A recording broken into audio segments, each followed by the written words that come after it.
Magandang tanghali. Alin na nga po tayo at kumain na naman tayo ng ating tanghalian.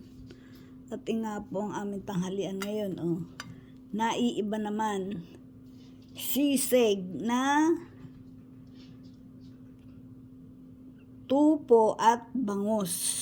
Yan. Yan po naman ang aking in-eksperimento ngayon. Sisig na tupo at bangus.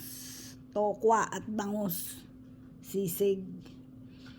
Ayan. May nabili kasi kami daing na bangus dito. Ayan Pinutol ko yung ulo at buntot. Tapos yung gitna ginawa kong sisig.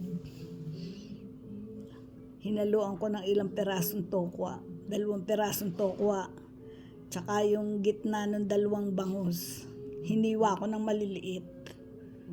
At nilagyan ko ng sili, sibuyas, celery,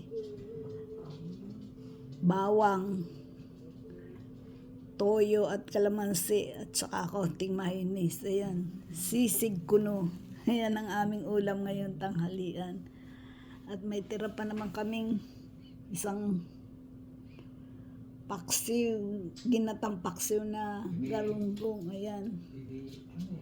Kasyang-kasya na yan sa amin at sobra pa. Ang dami pala nung sisig Isang bowl na malaki. 3 lang naman kaming kakain. Halina kayo at tayo magkain na at oras na ng tanghalian. Kain na po tayo. Bye-bye. Thank you for watching. God bless you.